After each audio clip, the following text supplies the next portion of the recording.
5. Welcome, everybody, to the very first edition of Feel Great with T4 right here on Bolton FM. I'm Jim Bailey. Alongside me, of course, is the man himself, Nash Danger. Nash, how are you doing? How does it feel to be back on Bolton FM on your very own show? Oh, super excited. Absolutely excited. And literally can't wait. Got lots to share, lots to talk about. And I can't wait to have a chat with Sally. We've got so much in common and we're going to be inspiring a lot of people today. Absolutely. And you mentioned Sally Bolton, our first ever guest on Feel Great. And you are, of course, from SB Wellbeing and you are a menopause expert.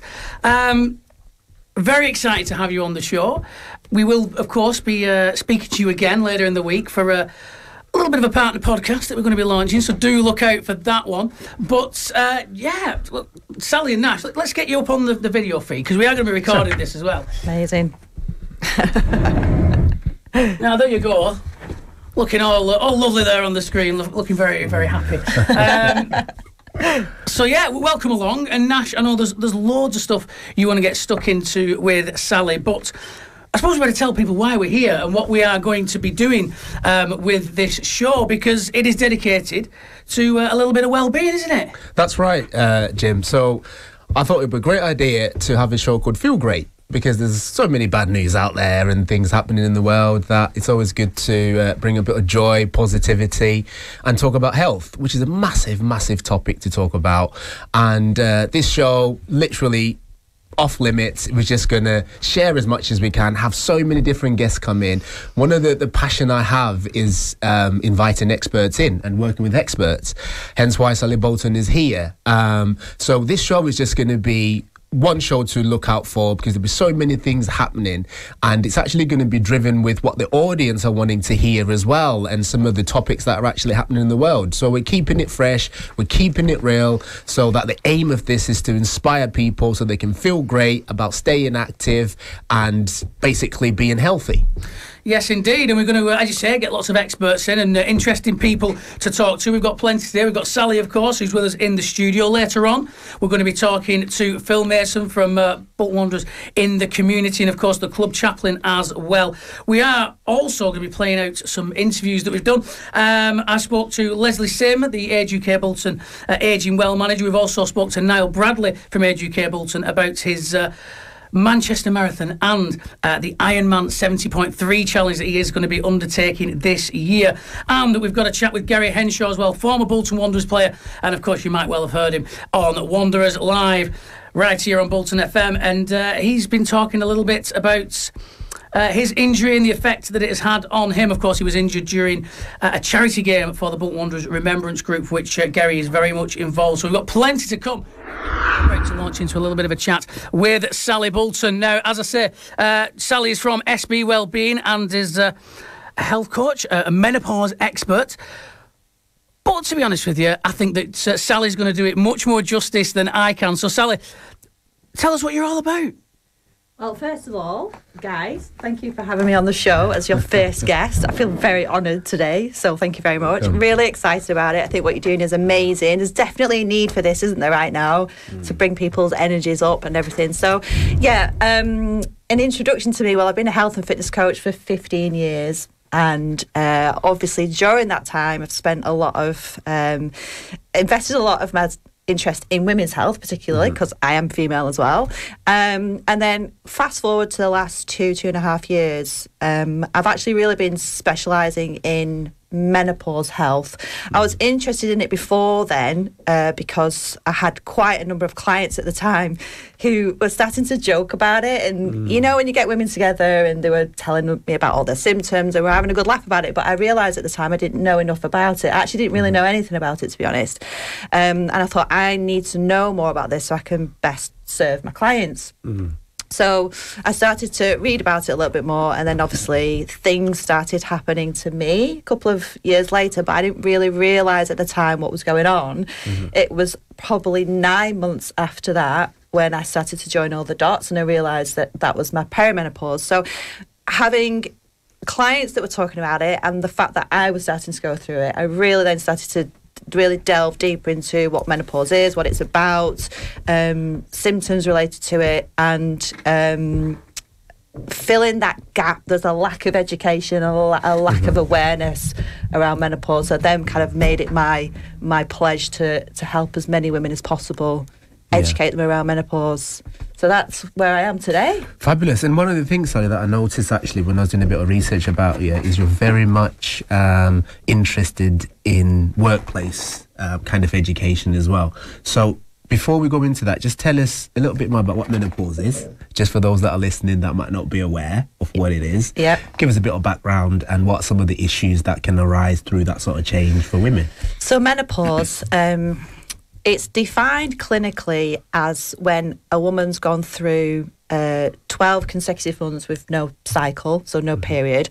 At that point, on the 12th month, that is officially your menopause. So that's really a one-day event only. But as we all know, menopause is a lot more than that, because we have what we refer to as the lead up to menopause, which can last anywhere between 5 and 7 years. But that's average. It can last longer than that.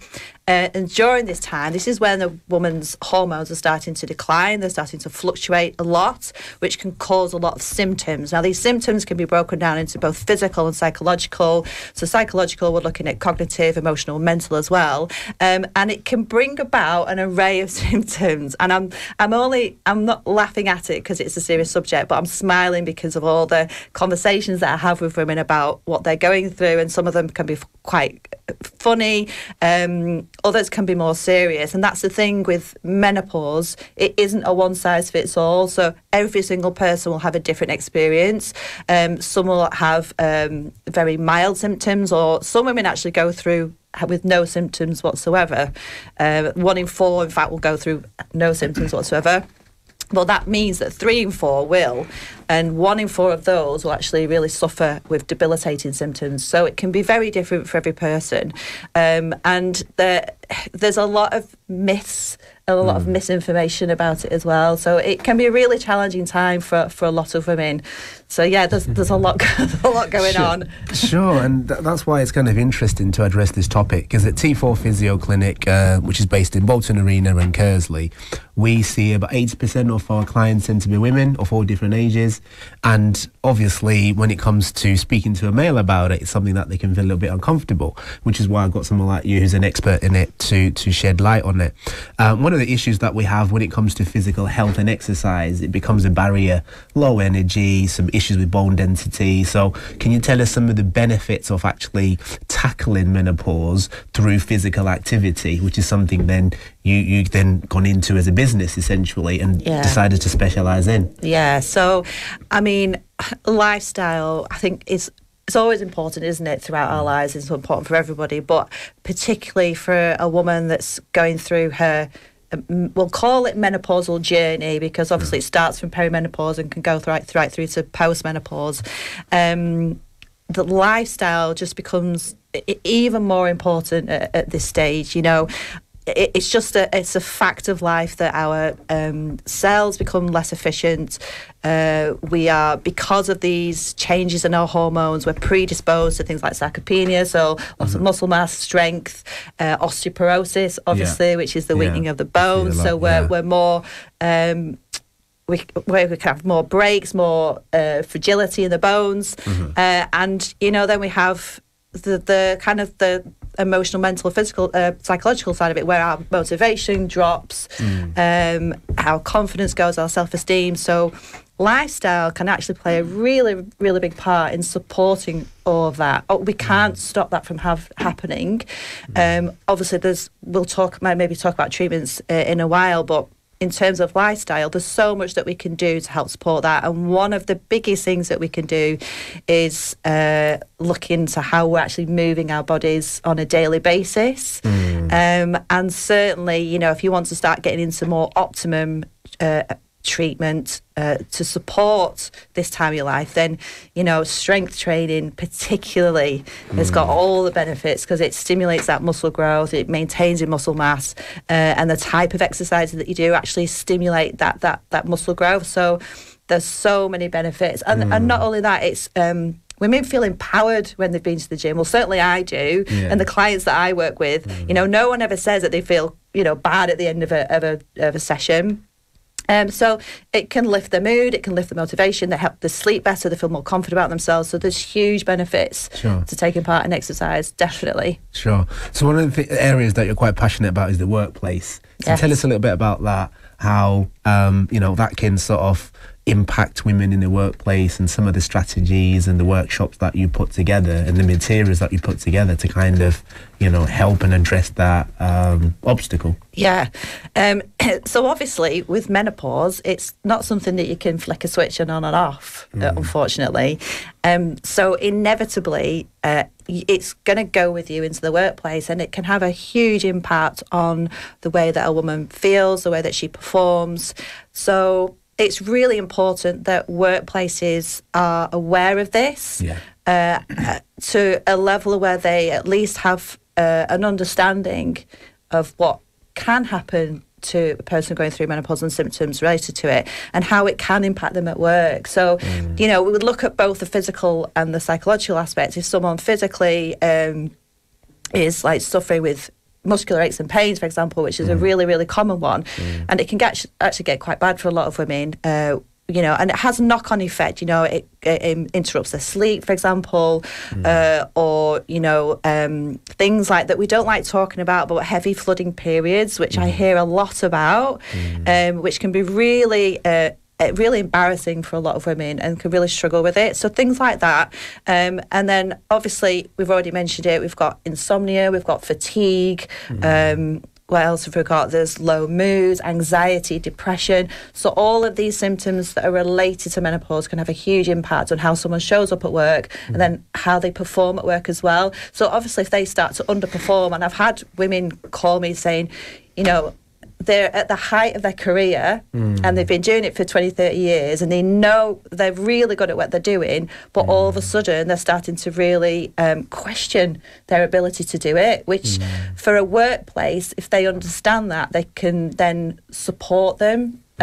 Obviously different ways in how you can support a woman at work, but it's at least knowing that, okay, this person's going through that, so how can we best support them in that situation? And it could be something environmental, so it could be like a desk, like having a fan at a desk. That's just a simple example. Sure. Or access to toilets, facilities, possibly flexible working hours if someone's really struggling with fatigue or insomnia, and then also just having like a breakout room where if someone's just really struggling just for 5-10 minutes, they can just go away and just have that time to themselves. So there's lots of things that workplaces could think about. So obviously when I go in and deliver the training workshops, it's educating people on what happens during menopause, what symptoms can actually be impacted through the workplace, and then being able to have those conversations as well from a manager's point of view. It's really important that they can have that conversation and feel comfortable, because what we're trying to do here is break down those barriers and that taboo around menopause, because there's still a big taboo around it. It's getting better, but I'm on the ground and I'm going into these organisations and I can see that there's still a lot of people really uncomfortable talking about it, and that's women themselves as well. So there's still a lot of work there to do. It is getting better though. There's certainly a lot to unpack around the topic, and there's plenty more for us to get stuck into. But we're back here on Feel Great with T4 on Bolton FM. We are here with Sally Bolton, and we've been learning lots about the menopause. Of course, Sally, a menopause expert, and Nash, you've been delving in to all of the information, and there's plenty more to come. So you know what, I'm going to just step out and pass it over to you two. No, this is great. I mean, I'm learning so much as well, Jim, when I'm actually doing this, because obviously as a guy, and it's difficult, isn't it, for men, because I don't think that there's as much information out there that's easily accessible for us to find out about all this. So it's great to get the kind of perspective of an expert in Sally, because I'm sure there's plenty of things that we as fellas can do to help our wives, girlfriends, mothers, sisters, daughters, whoever, through this stage in their life. Yeah, that's it. And I think it's not to be ignorant is the word. And actually, we're going to talk about that now, how that can impact men, even though it's not affecting us. Yeah. But obviously, like you said, we've got women in our lives. or at different levels. So what can we do? What role can we play? And I think education is massive. And yeah, I think because if you don't understand it, then you can't effectively help. Yeah. So with that said, Sally, over to you. What's your view on that? And just touch on some of the stats, actually, because I know you like your figures as well. So just give us a bit of insight, especially one of the workplace stats that I've pulled up on your website. Yeah, so obviously, let's talk about stats first. So there've been quite a few studies that have been done recently, actually. 2022, there's Women in Inequalities Commission report that came out, and also the Fawcett study which came out, and that was basically looking at menopause in the workplace. The overriding findings were that employees were failing their menopausal employees. There's quite a few stats that came out, but one of the biggest ones, that 8 out of 10 women actually said that their employers hadn't shared any kind of information, didn't do any training, hadn't put a policy in place. That's 8 out of 10 women, so that's quite big.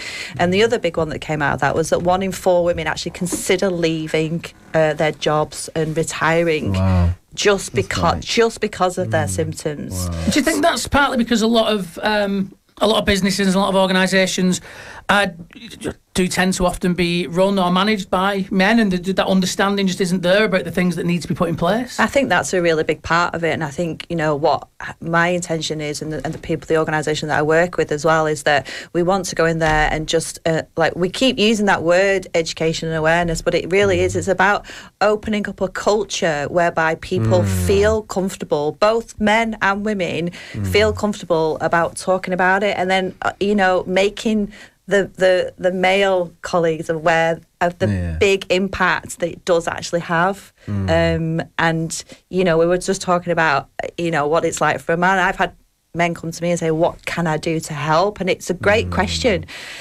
And the challenge is that for a lot of women, they don't really know, they don't fully understand what's going on with their own bodies, so it's then how is the man expected? How can we help if you don't understand it yourself? Exactly.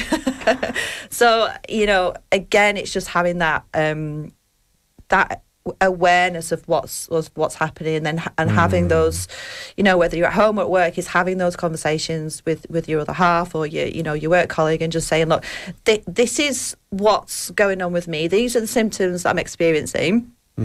This is what I'm doing to help it. This is what you can do to help support me, or if you're a manager at work, how can I best support you? Because we do have to remember, it is ultimately the woman's responsibility to take control of this as much as they can, obviously. But yes, certainly having that support from their male partners, male colleagues, is going to be really, really important. And it does affect, I always say, menopause is for everybody. It isn't just about women, because it impacts men indirectly. At home, at work. And I suppose that kind of message goes kind of across well-being, not just in the menopause, because, again, if somebody's going through something and somebody else doesn't understand that, then they can't effectively help them and support them. And I think that's kind of a blanket thing across, well-being, mental health, physical health, across the board, really. Yeah, definitely. And when I've done these trainings in organisations, and I've done it in front of a male audience as well as female, I've had some really nice feedback from the guys, kind of saying, wow, I never even knew any of that. And that's made me think about things a lot more, both from a work and a home perspective. Yeah. So it's interesting. Yeah. Brilliant. And then can you share your personal experience in terms of what are some of the things that you've done to overcome? So we've obviously talked about the subject and, some of the issues that are there. How have you, so if women approach you and go, wow, you look great, and, your skin look great, and you look, fantastic, and how do you maintain and overcome those barriers? So tell us some of the habits or strategies that you actually apply regularly, or the rituals, if you want to call them that. Rituals, where you actually, do it regularly to maintain and practice what you preach, essentially. Yeah, so obviously we've spoke about lifestyle, and it is so important, isn't it? I just wanted to say as well, I did actually make the decision to go on HRT, but I did my own research around it, and I think that's really, really important for every single woman. It has to be a personal choice. Obviously, it's a conversation with your GP. They'll take your medical background, they'll take your your immediate family background as well. But if you go British Menopause Society, if you're an otherwise healthy woman of 45, HRT is a great option, but it's not for everybody. Not everyone can take it, but I chose to take it, and it definitely had a big impact straight away on some of the symptoms that I was experiencing. So for me, some of my obvious ones were my period started to be very irregular, which is a very common one, but it doesn't happen to every woman. But low moods for me, night sweats, which were just awful. They were off the scale, and a couple of other things as well. I got really bad acne as well, which again is very common for a lot of women. Right. So then it's like, okay, I'm already looking after myself, but there's probably a few things that I can do to kind of really kind of just kind of pull in a little bit tighter on those things. So, Sure. you know, there are certain things that I do now that are non-negotiables.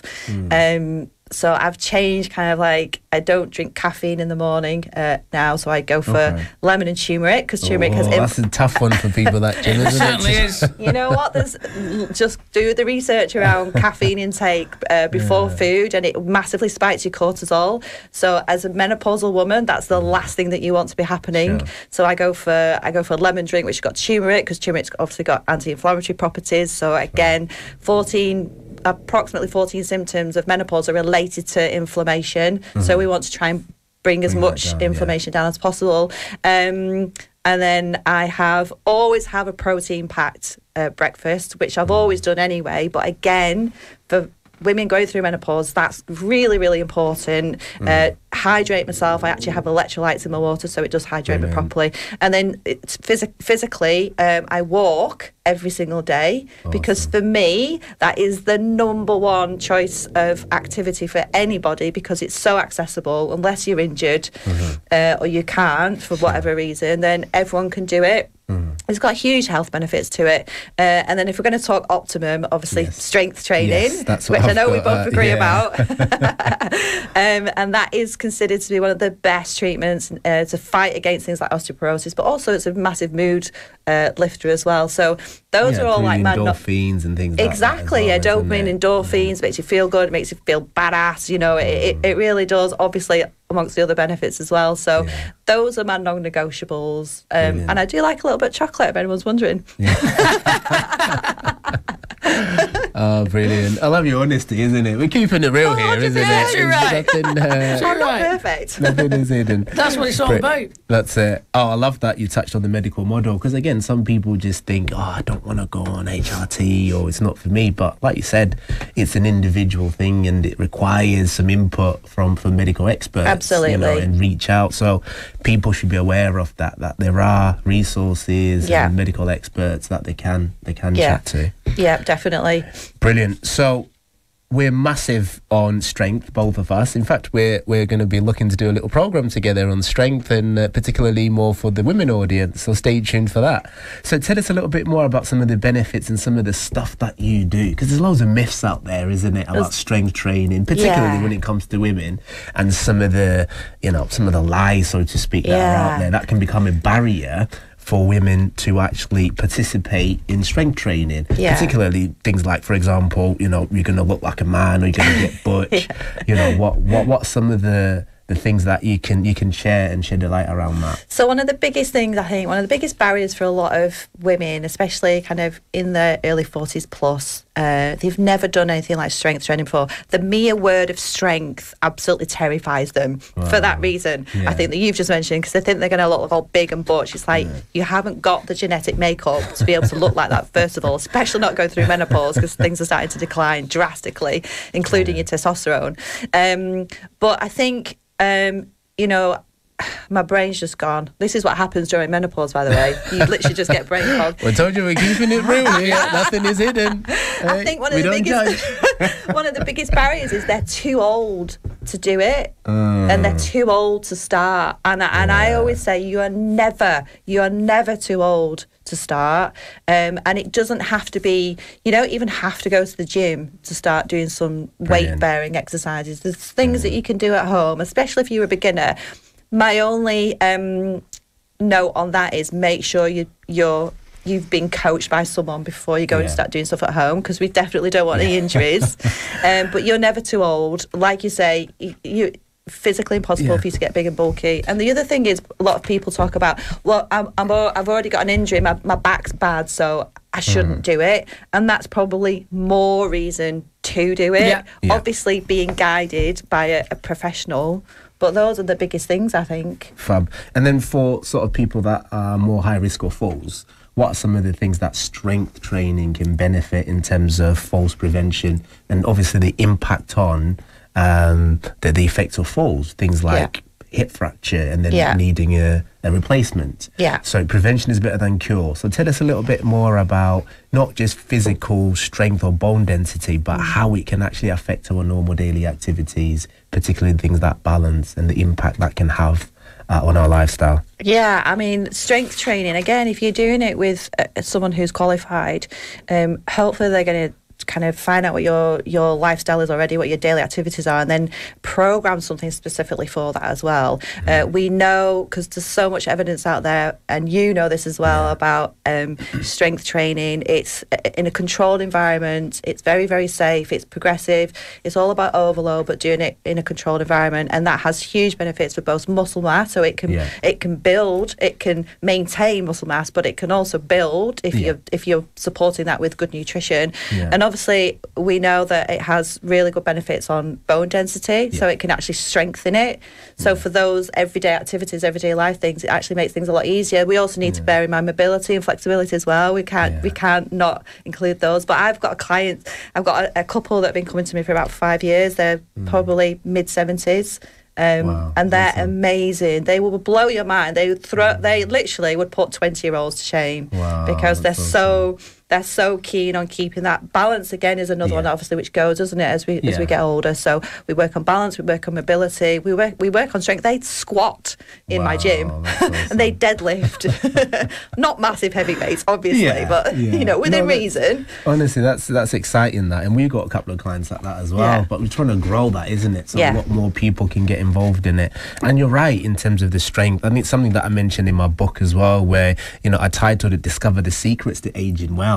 And staying active. And I think one of the passion that I have for public health when it comes to actually educating people is to say, look, we can't prevent the aging process. There's something that called cell apoptosis that happens when we reach about the 45-50 mark, where our body essentially disintegrates, because that's how we're essentially born. We're born and then we'll eventually, die and age.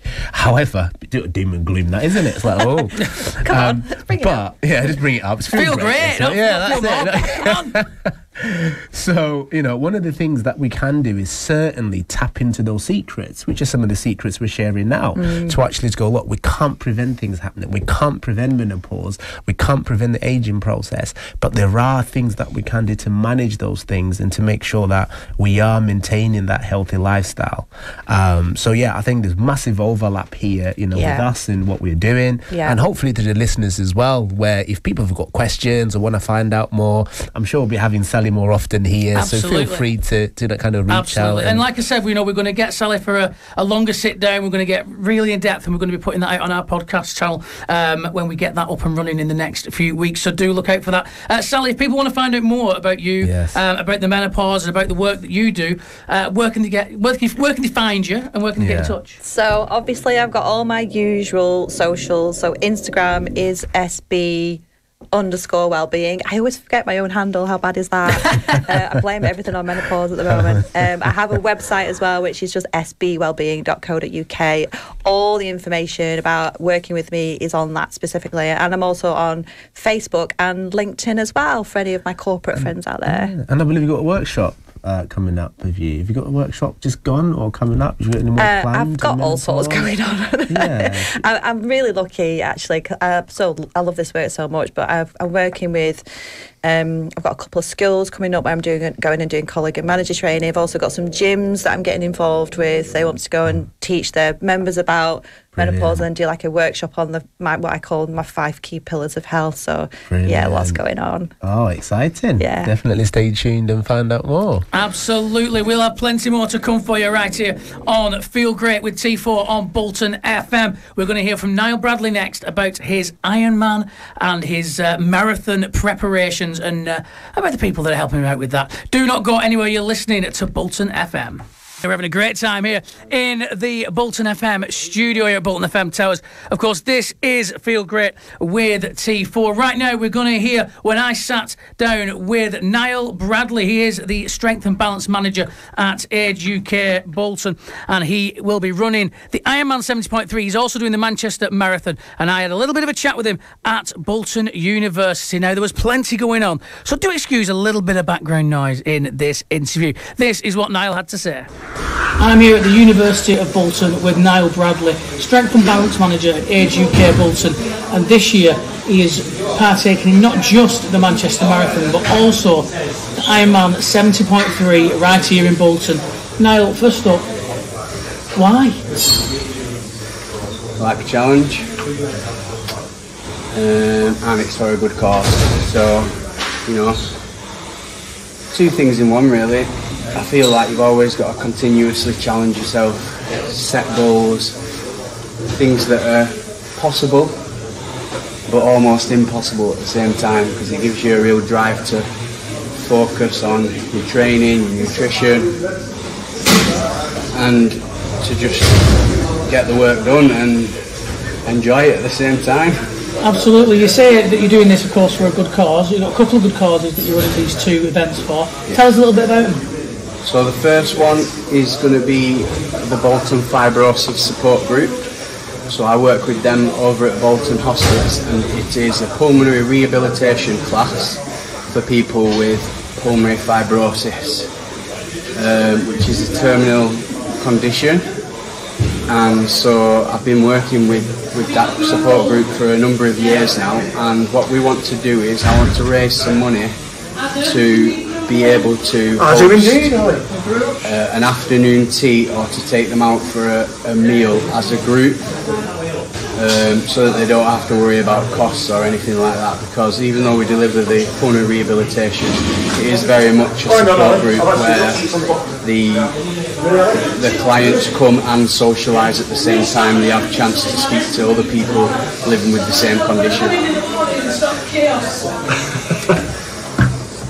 So, yeah, that's why you're running the Manchester Marathon, isn't it? Tell us about the Ironman and what you're running that in aid of. So the Ironman I'm running in aid of Age UK Bolton.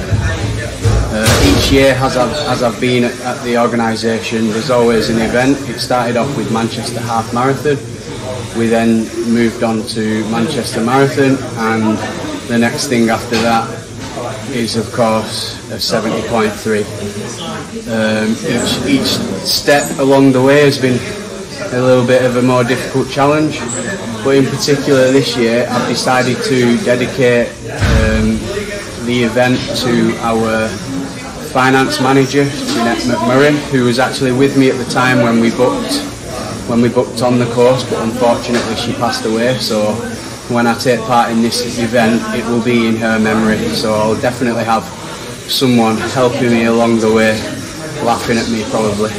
Yeah, if I know Jeanette, she probably will be laughing at you, to be honest with you, Niall. What's your training been like in the build-up? So my training has been tough. It's very taxing, time-consuming, but also enjoyable. I'm definitely seeing the benefits. The resting heart rate's come down. I'm training between 6 and 7 days a week. Sometimes the recovery sessions, don't get me wrong, but I'm just enjoying the training as well, to be honest. The only challenge is the fact that I've got to try and get it in around work and family, so I am really dedicating myself to this cause. You're getting a little bit of support as well in your preparations and training here at the University of Bolton and from T4 as well. Just tell us a little bit about the help that you're getting. So here at the University of Bolton, we've taken some functional assessments, we've taken some body fat scores, we have so far done a lactate threshold test on a treadmill, and we're about to go into an FTP test on the bike, take some lactate scores, and then go into a 20-minute run on the treadmill and take some lactate scores from that as well, just to see what my tolerance is to the specific training types, and then from those results we can really focus on my training schedule. So we'll be able to make sure that I'm training at a certain power output on the bike, make sure that my heart rate is at a certain level when I'm doing my runs, and just improve overall performance, to be honest with you. And then with the physio team, it's all just about injury prevention, working on my gait and improving my running technique. I'm quite heavy, I'm 90 kilos, so I'm a big bloke for doing marathons and endurance events. So yeah, it's great to have those guys on board. There you go, Niall Bradley speaking to me about his efforts. Do check out on the social medias, we'll share how you can get involved. And welcome back to Feel Great with T4 right here on Bolton FM. And we're getting launched into another guest now, because I'm joined on the phone by Phil Mason from Bolton Wanderers in the community, of course, also at the club Chaplain as well. Phil, welcome to the show. It's wonderful to have you on. Thank you, and congratulations on this new show. Looking forward to being part of it in the future as well. Oh yes, we'll definitely have to get yourself and some of the other bodies from Bolton Wanderers in the community down, because Wanderers are a community club. You know, I've got close ties to Bolton, being the host of Wanderers Live on Saturdays here on Bolton FM, and I've been a supporter all my life. And it's wonderful over the past few years to see how the club has just totally re-embrace that community club atmosphere, that community club attitude. And Bolton Wanderers in the community are doing some fantastic work, aren't they, Phil? We are, yes. You know, we really believe that it's important that as an anchor institution within the town, that we play our part and we help and support people in any way that we can. So the work that we do is very much using, you know, the power of Bolton Wanderers as a football club in order to do some positive work. And our vision is a connected Bolton without disadvantage. And we want to make sure that we're helping people to, you know, have a positive change in their life. Whatever difficulties or challenges they might be going through, be it health-related, wealth-related, you know, without employment, whatever it might be. And what we found is that a lot of it is to do with health and well-being, both physically and mentally. And so a lot of our programmes are directed in that sort of area of work. Yeah, absolutely. And it is great to have, like you say, an anchor organisation like that in the town, taking these things seriously. And there's lots of different initiatives, and you do it for, you know, all ages as well, don't you? We do, very much so. You know, our youngest person who is on one of our programmes is 3, because we have our mini bowlers, and our oldest person are in the 90s, and they come to some of the activities that we engage with, and you know, one of the programmes that looks into kind of mild dementia is Sporting Memories, where people get together once a month and they chat around, you know, a favourite game, a favourite piece of memorabilia, or a favourite moment, you know, back in the day. And it's surprising how it reignites people's minds and attention and memories of those days, and helps them in you know, keeping active and positive. So yeah, there's lots of programs in between as well. You know, we have our Extra Time Hub, which is for older people doing some physical exercise. We have mental health sessions for young men and young women. So you know, the variety is absolutely incredible, but it's all about that positive way of being able to be the best person you can be. I think that's absolutely fantastic. And you mentioned, you know, you've got these things going on for people of all ages. Anybody that's been down to the Tough Sheet will have seen the wellbeing hub that Bolton Wanderers in the community have. Is that where all of the things you do happen, in terms of, obviously, if you're doing like football sessions and things like that, it's not going to be in the hub? No, but generally. No. Yeah, there's quite a lot of activity that takes place in the hub during the week, and of course it's open on a match day as well. And we have on the match day an opportunity for supporters to come in early, have a free tea and a coffee. You know, a lot of our supporters who perhaps have got other additional needs come in on that occasion, just a space that is safe and is quiet and is private for people. And some of the older supporters come in as well, and families. But we also have on that occasion different awareness days. So recently we did a cancer awareness day with the GP Federation and others, medical suppliers within Bolton. And that was really good for people to, understand the signs and symptoms of any variety of cancers that there might be. And everybody who went into the ground that day got a QR code which they could scan into their phone and do a quick survey just to check out their own health and well-being. But our activities actually take place in a broad variety of places across Bolton during the week. So we're out on different estates across Bolton, different community centres, as well as here at the stadium. So, we like to try to go where people are, to go to where the need is, and to support that need for that area. That's fantastic, and there's loads of stuff going on all around the borough. Yeah. Yeah, it really is going all around the borough, and that's really the point. Certainly that we want to cover the areas that, often we will be informed by perhaps local authority, by different social services, by Bolton's home housing, or by the police to say this area is an area of need. Is there any intervention and support that you can put into this place, into this community? And we will do what we can to help and support. Yeah, I mean, it's an absolute pleasure, Phil, to have you on the show. So one of the things that I find really good is the running element of it. Things like the 10K that's coming up. Even my wife is signed up to it, by the way. Oh, wow, really? Yeah. Fantastic. So one of the things that we notice, it brings people together, almost like that kind of public health, whereby all levels can participate. It's the taking part that counts, essentially. Can you talk us through how that kind of builds the community up and some of the stories behind that, where people are actually participating in staying active, which is massive on things like childhood obesity and some of the health issues that we're having, and even some of that motivation, which obviously being a physio clinic, we get people coming to us and needing physio input to prepare. They want the sports massage, they want to get a bit of guidance on the right footwear and things like that. So can you just tell us a bit of the impact it has on the Bolton community, particularly when people are coming together for all these different events, particularly the 10K and kind of the running events? Yeah, certainly. Well, we're obviously delighted about the 10K because this is new to Bolton for quite a long time, and we've been working with the council and other partners to get this off the ground for a little while.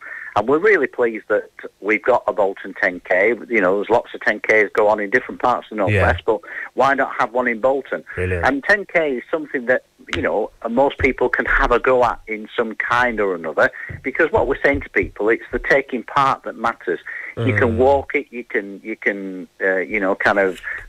run part of it, walk part of it, whatever it might be. It's all about the taking part. And there's a lot of people who have been part of our weight management programme, Fitter Fans, who, have got themselves into a really good place after a 12-week programme that they've been part of. And it's helped their physical health, it's helped their mental health. And a number of those have signed up to come on the 10K, which is fantastic. Brilliant. And the other great thing is that, it's been giving people an opportunity to raise money for Bolton charities. We've said, if you want to raise money for any Bolton charity, why not?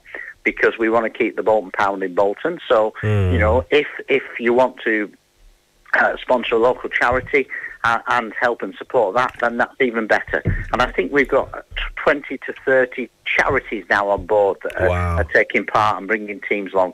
And I know that there's a number of companies who've signed up with a few of their employees, to run the 10K. So, I think this is the first time this year, and it'll grow year on year. Oh, brilliant that. Brilliant. And one of the things I've noticed as well, the sleep out. Do you want to that's coming up soon, isn't it? Oh, yeah. Yeah, that's coming up soon. So do you want to give us a bit of insight? Yeah, so it's coming up this Friday night. We've got around 150 people that are signed up to it, and we're raising money for some of the work that we're doing in Bolton Wanderers in the community, but also for Urban Outreach, who are delivering many services for homeless people and people who are in difficulty.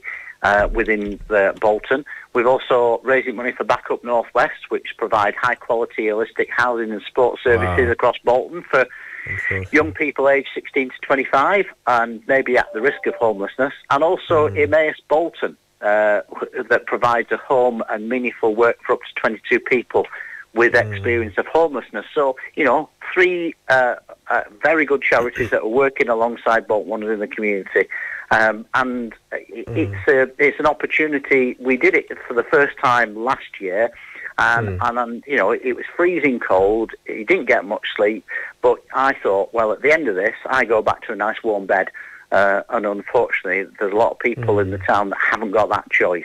So it is good to kind of remind yourself of, you know, the kind of the benefits that you have over and above so many other people within the town, and then to raise that awareness and to raise that money is just a great opportunity, and doing it here under the lights of the Tough Sheet Stadium. Definitely. And I think one of the things that I love about when you look at a community is essentially, you know, families. And what you're doing there is essentially helping families in the Bolton community and beyond, of course. But it's actually the building block, it's the foundation, because we've got so many societal problems, you know, nowadays with crime and things like that. And if you're fighting things like homelessness, and it's helping family at the core. So when you actually look at that, it's actually going, wow, it's not just about the money side of things, but actually helping people so that they can help themselves and they can help their family, and then as a result Bolton as a community can then become a better place, you know, to live and to be on the map bigger than it is now. Exactly, and that's what we want to do. We want to make a Bolton a better place to live, work and enjoy life, and for people to be able to enjoy life to a very good ripe old age as well. So that's what all our programmes are about. It's about intervention, it's about prevention, it's about targeted engagement, you know, in order for people to be able to connect together, enable communities to thrive and succeed. And as I say, our mission is for a better connected Bolton without disadvantage. And that's what we're all striving for. Absolutely, Phil. It's an absolutely fantastic organisation. It's great work that you're doing. How can people find out more about what's going on with Bolton Wanderers in the community? Yeah, so if you go onto our website, Bolton Wanderers in the Community, bwitc.org.uk.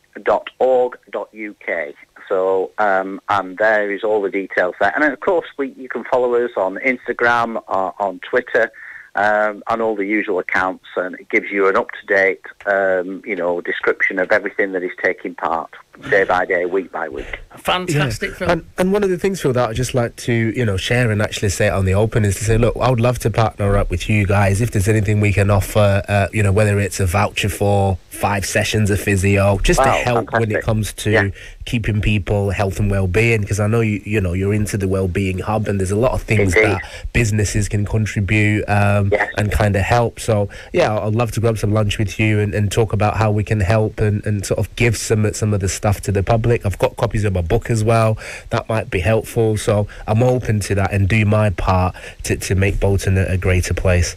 Wonderful. Let's make that happen. That's great. Fantastic. There you go. Making connections right here on the field. Indeed. Great. Thank you very much, Phil, for joining us. Okay. Enjoy the rest of the show, and I hope it goes well. Look forward to talking to you in the not-too-distant future. Thank you very much. Phil Mason from Bolton Wanderers in the community. We'll be back. Now, a couple of weeks ago, I caught up with former Bolton Wanderers player Gary Henshaw. He went into a few little different bits and pieces about his career, about his well-being, and, of course, about the rather nasty injury he sustained in that Bolton Wanderers Remembrance Group charity game last year. This is what I had to chat with him about. So I'm here with Gary Henshaw, former professional footballer and, of course, former Bolton Wanderers player.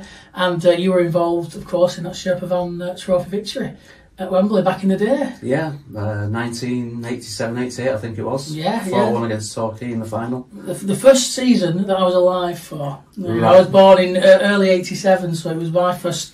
Well, I didn't know what was going on, but it was the first season I was alive for, and something that I know that my dad always looked back to. Yeah, 87 also, that was my first year at Bolton, coming from Grimsby.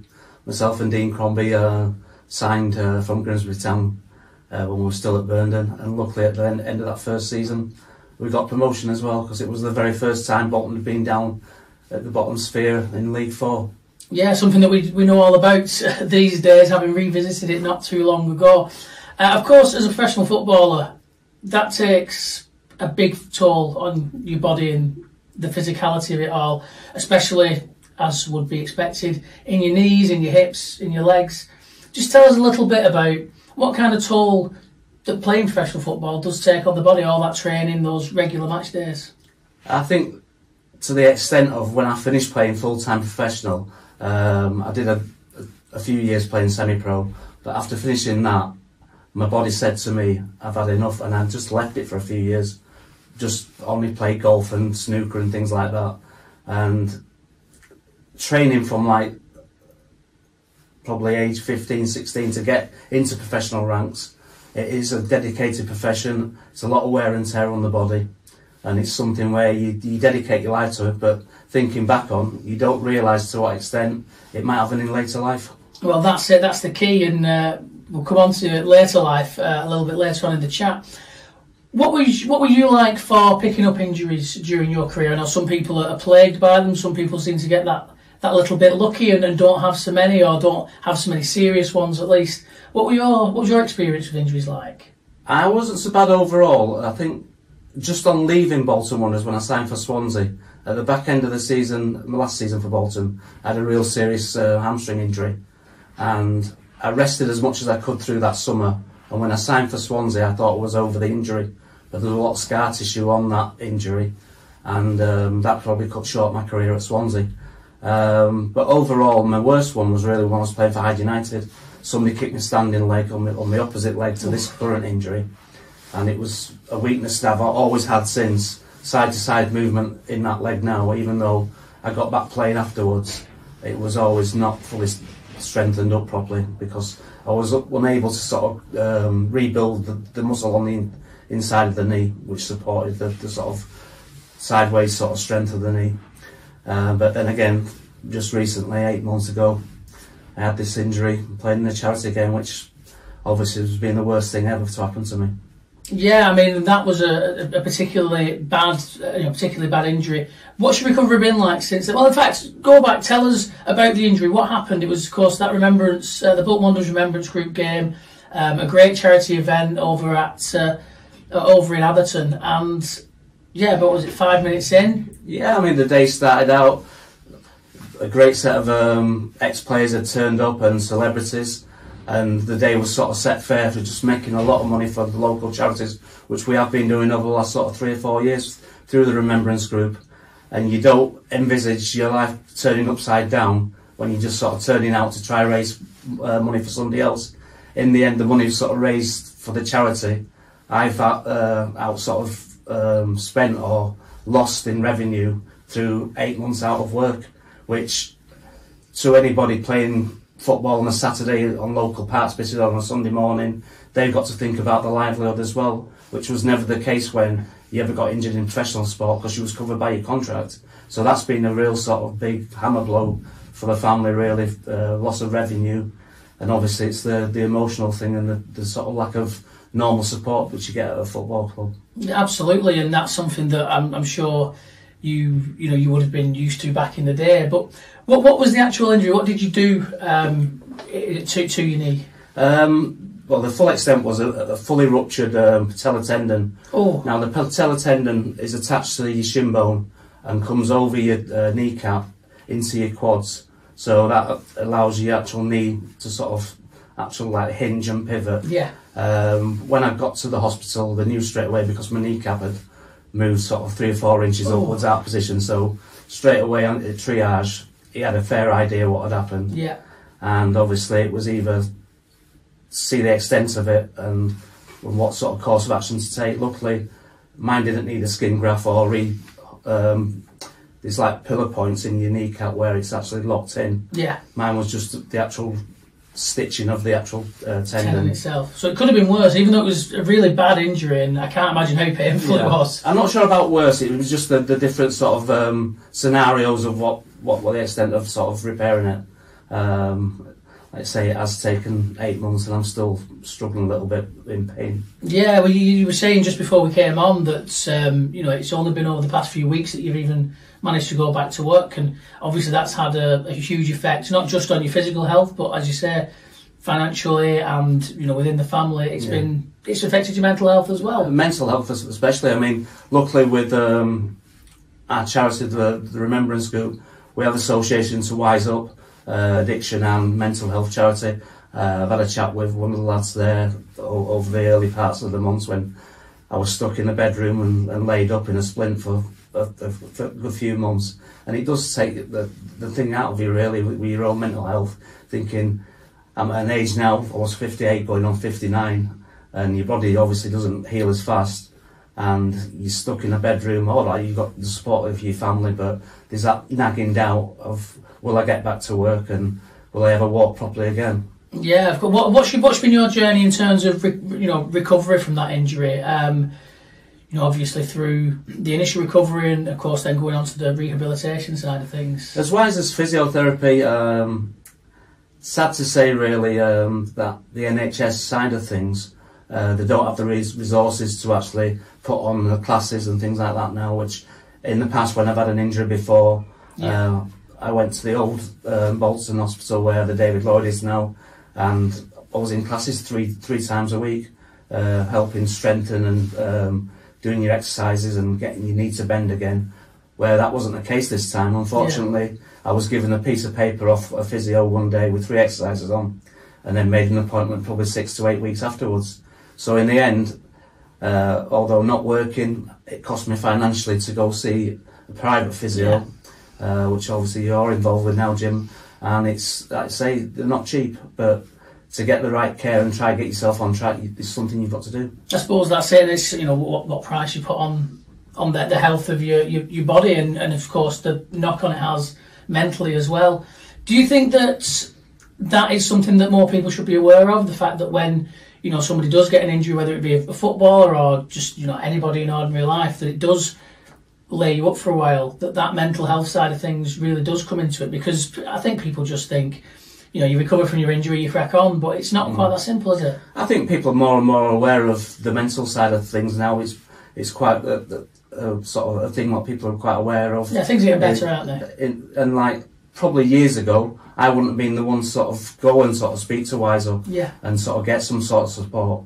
It was quite old school really, but it has become sort of wider known that it is good to talk about certain things and get things out in the open. So that was one good thing where that sort of it really sort of helped in them sort of few months, because I was really down. You can imagine you've got the support of your own family, but you just need that extra reassurance of somebody in that wider circle that things will get better. Yeah, that's it as well. I suppose when it's, you know, those close to you are always going to be, you know, trying to be positive for you and trying to, you know, be in that space and support you, and you know that obviously. So speaking to someone that maybe is a little bit outside of that circle, you know, it's a different perspective, I suppose, that you get. Yeah, I think obviously you're sort of like well looked after in the professional game, and you've got that daily support where you've got somebody pushing you and sort of being there and encouraging you outside of your family.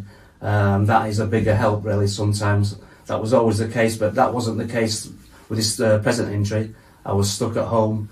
It was my own sort of self-motivation, just doing very basic exercises which I've been given on a piece of paper, which I probably knew about anyway. And it was just sort of recovering from like little setbacks where if you're in that environment in the gym with like 3 or 4 other injured guys, you're all motivating each other. You've got your physio, you've got the other staff at the football club.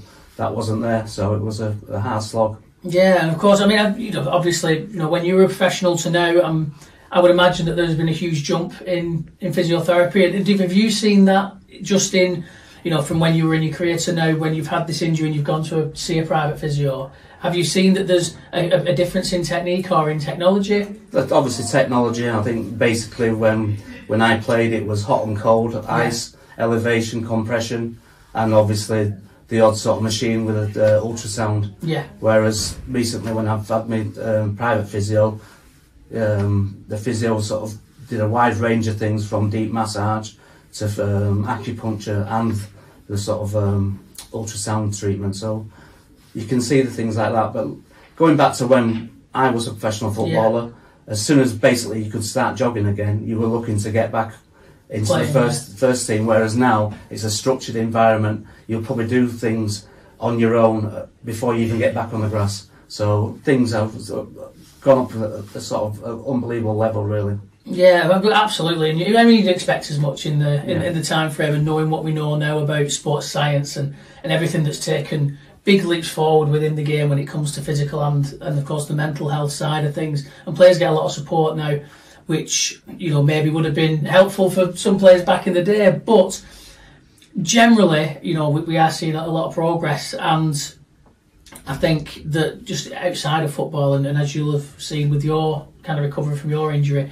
that techniques are moving forward and technology is moving forward, and that's certainly a good thing.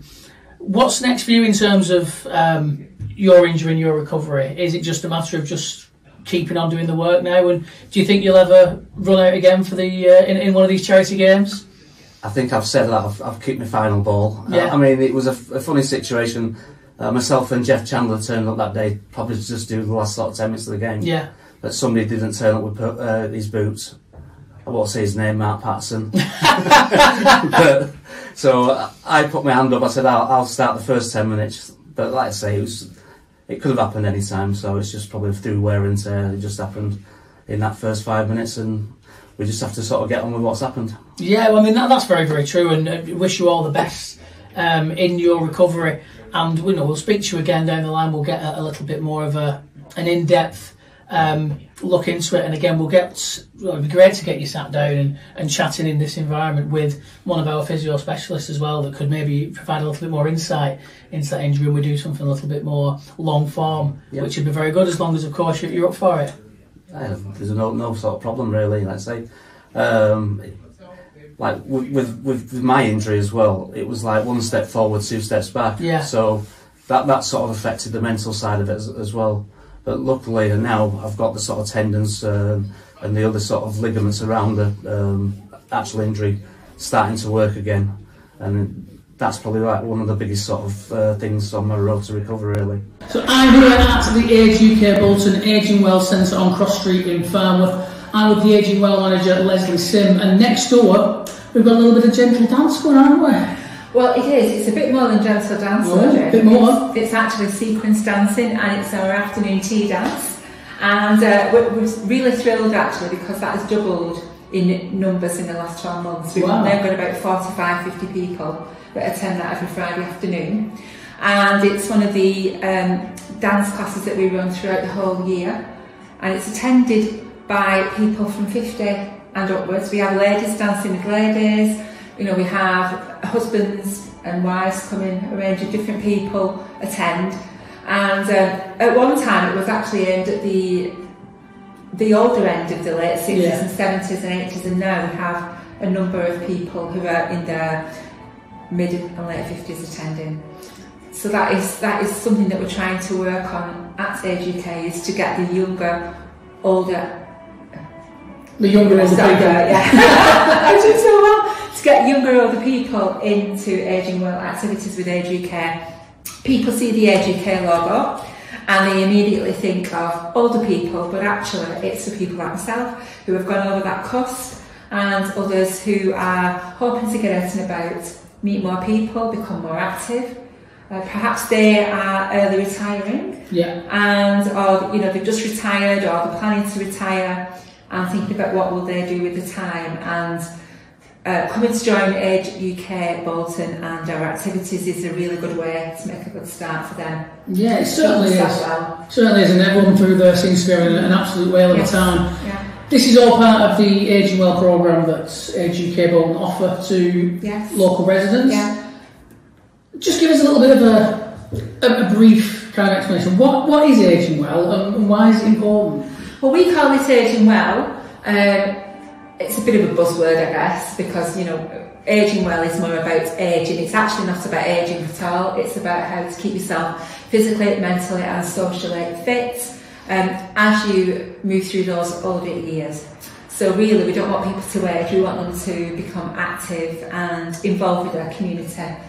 And at Aged Care, we concentrate on trying to bring people into their local community. We do have the centre at Falmouth where we are at the moment, but we are working hard on extending our activities into other parts of Bolton where we know there are gaps. And we do have a number of activities in libraries, community centres, but it's something we desperately want to grow. Yeah, and you showed us the Strength and Balance Guide a moment ago, and that's obviously a big part of ageing well. It's keeping the body moving, keeping people strong and steady for as long as you can into later life. But as well as that, as you just mentioned, there is a mental side to that as well. Definitely. And the mental health, it's massive at the moment in all walks of life.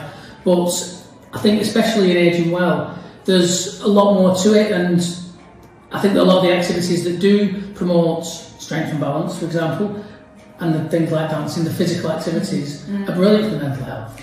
Yeah, what we find is that people, especially people who are older, don't want to talk about mental health. So if we were to put a group on specifically aimed at that, we would probably not get very much interest. But with our Lads at Lunch, for example, we have a number of gentlemen who come to that who are bereaved, haven't been well, and we've even got a chap in his early 50s who comes through, we've let him in, even though he isn't 55, he's still in that early, younger end. He is another good example of somebody who will come and talk. And as people talk, they share, the worries, the problems, and often it helps them resolve those without needing to talk to a therapist or, a counsellor. So that's a really good way in for people who perhaps are lonely and don't really know what they need. But when they come to an event as such, then, other opportunities can open up. And you feel that is a barrier? The fact that older people are a little bit more old school in terms of talking about problems of mental health and things like that? I think people don't like to admit that they're unwell mentally because there is a stigma. I mean, I know I'd probably feel the same actually, seeking advice for mental health. I think younger people these days, particularly having gone through the pandemic, became more aware of the mental health on social media and ways to gain support for that. Older people, not necessarily the same.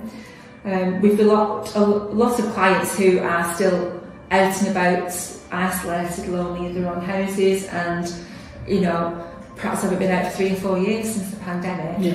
Who again are struggling with a lot of things: how to get out, first of all, where to go, needing support to engage in the community. So I suppose there's lots of different barriers, but once we bring people into the social group like that, we find that they open up and we're able to support them in other ways. Being a holistic charity, we have a wraparound service, so when people come into a social event, for example, if we become aware that they need support with finance or information advice, we can then pass them on to the relevant aspects of the charity. Yeah, because there's a lot of things that Aged Care Bolton do. Sticking with the ageing well though, of course, we talk about the dancing, we talk about the strength and balance kind of elements of it, but there's a lot of creative classes and other types of activities offered. Yeah, we do. What we found is that people want the social events more than anything at the moment, but we're working on putting on new physical and creative activities. For example, I'll hold this leaflet up, but we're working with Falmouth and Kearsley community bowling group and trying to get more people out bowling, because that's it's a great way of keeping physically active, out in the fresh air and socialising again for men and women. That is physical, but we have with a lot of people interested in craft. And what we sometimes like to do is offer a series of taster sessions at a cafe where people can find out what they enjoy. Some people like art, some people want to do, music, for example. So we'll offer a wide range of activities. And they all address people's learning needs.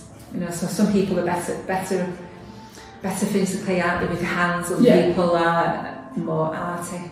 We offer a wide range. But it's the social that people want the most of, and the physical activities. Yeah, well that makes sense.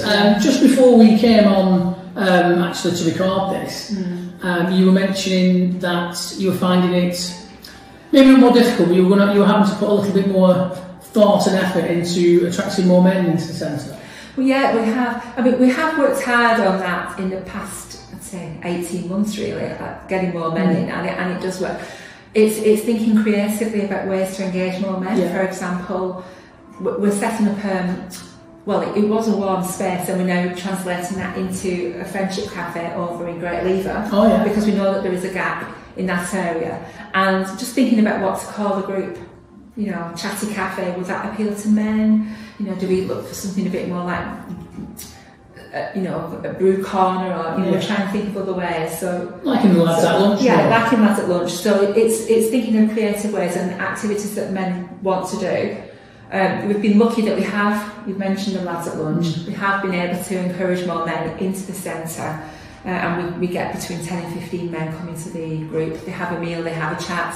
We did buy lots of equipment, but they don't want to play. You just want to sit and have some food and have a chat. Yeah. But like you say again, it's the social aspect. It's another way of doing it. Yeah. We have a new member. Well, I'm saying new, a member of staff who's been with us 3 or 4 months, called Keith, and he works in Little Lever. And he has recently undertaken ambassador training.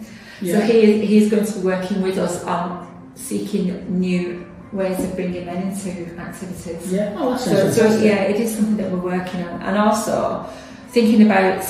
I mean, it's a well-known fact that our activities are always full. Unfortunately, we have a high demand for befriending and for our social and creative activities. Our afternoon tea has 50 or 60 people coming once a month. So one of the ways that we're hoping to engage more people is perhaps encouraging them in as a volunteer, so that we can put on more creative activities, like you mentioned, more social events. And then, the volunteer they've also got another way in to come and take part in other activities. So it's a two-way.